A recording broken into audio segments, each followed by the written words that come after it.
This weekend I've been playing some of the Anthem public demo. After about an hour and a half of failed logins, load screen loops, and mission launch attempts, I wasn't able to participate in the VIP demo last week to get on that content hype train. But this time I got in, albeit still not bug free, and I'm ready to give my initial thoughts to what the new shared world third-person looter shooter from EA and BioWare is all about. I've played Destiny, The Division, Warframe, and now recently Monster Hunter. What have I been missing? And wanted to see if Anthem would fall victim to the same shortcomings of the genre, or be one of the few to get it right. To preface this, I thought Anthem looked super cool from first sight. I mean, who doesn't like the idea of being Iron Man with even more superpowers? But I know by experience not to carry false pretense. I mean, this is EA we're talking about, and they probably have the worst track record when it comes to giving gamers and their developers a fair, valued experience. But it is BioWare, who is still capable of making a worthwhile game. So how'd they do?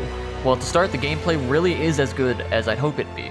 Playing on PC, I was able to remap controls to mainly my mouse, and aside from some questionable sensitivity on the flight controls, it feels pretty good. You can run and gun, fly, hover and gun, hover and pop abilities, or smash into the ground.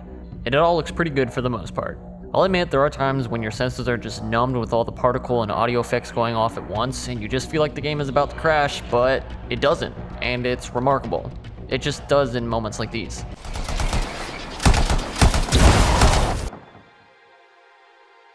But it is impressive how the system works. With engagement and disengagement happening pretty rapidly, you don't stay in one place for too long. Primarily playing the Warlock Storm class, I got the sense that this game is less about the guns you shoot and more about the abilities you throw down and how you throw them down.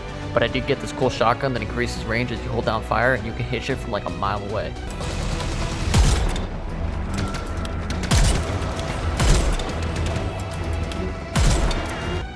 Cooldowns are about 3 times faster than those you'll find in Destiny, so you're popping grenades, throwing elementals, and mixing and matching your ability loop about twice for every time you empty a mag. It is kind of refreshing and a relief that you're not loading lead-heavy headshots into bullet-spongy enemies, but they are kind of spongy. The way you can mix up abilities is pretty cool. I ran a freezing AoE attack that I'd follow up with a fiery elemental ground pound, and had a charged thunder blast that was pretty good at taking out shields, mostly in one shot. While the demo does seem to give a handful of different ability options per class, it'll be interesting to see how deep this system goes, if at all. But as good as the gameplay is, there are some buggy things going on. Audio will dip in and out from time to time and sometimes completely cut off, forcing you to restart to bring it back.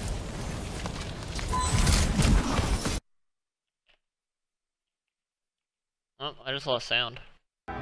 Enemies sometimes up and disappear, kind of like how the minions just zap away once you kill an elite in Destiny. Wait, well, they this all guy just disappeared into the wall. Yeah, these guys just disappeared. And oh my god, the water is hell.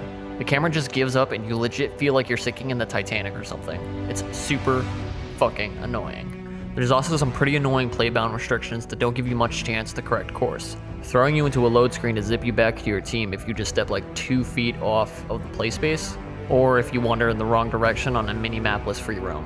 Like, come on guys, just give me my invisible barrier. I'm too stupid to figure this stuff out. As far as mission design goes, I honestly can't say too many positive things.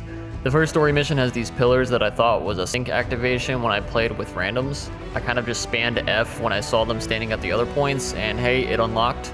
It wasn't until after I returned to the mission with some friends that I realized it was actually an order puzzle where the pillars had to be coordinated to some color code, but there was no clues on how the pieces fit, and we still don't know what we did to make it work. Oh, what? What happened? I just like went up and like stood next to the thing and then I interacted with it. Like tried to click on it and then like I went behind it and like all of a sudden it went. Oh, so did we unlock it and like didn't even notice?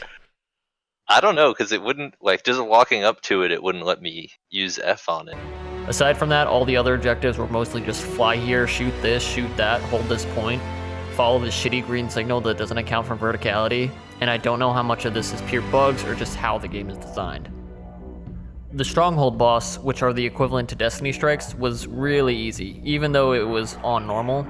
I just flew above it and spammed abilities for like 10 minutes and it really couldn't hit me at all. And I had plenty of minions and room to drop down and farm for ammo. Considering we only get 3 of these at launch and that the difficulty is just literally enemy damage and health modifiers, I'm concerned on how challenging the higher tiers actually are when we have higher end gear because like I said, it couldn't hit me. Hopefully the higher tiers have a bit more in the way of enemy mechanics attached to them. What is very cool about the game is the way that you can customize your javelin right out of the box. You have 7 separate armor pieces that can each be decked with one of 18 material types, ranging across cloths, leathers, plastics, ceramics, and metals. And you can set the colors of each of those, which they give you a color wheel for. Seriously, why doesn't every game do this? The only thing that you have to unlock is the geometric tangible piece of the armor you have. The demo lets you acquire each piece for 25 coins, which is the game's in-game currency you earn for completing missions and I imagine dismantling items.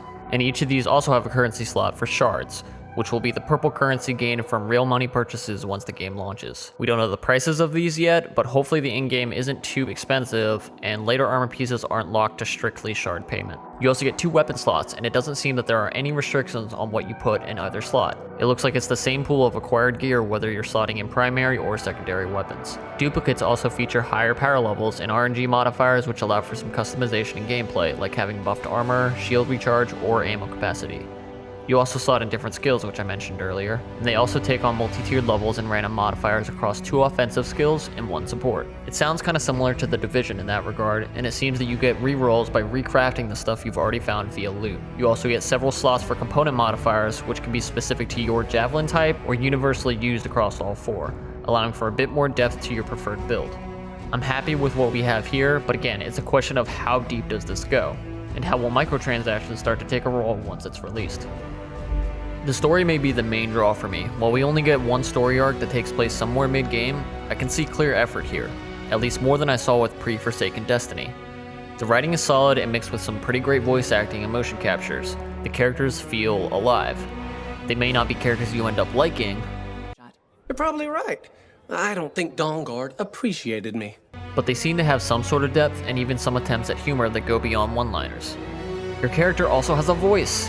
He or she interacts with the other characters, and there seems to be some variation with how your relationships will unfold with selectable dialogue, even if it is just being a dick or not options. Time will tell how these end up affecting the story overall.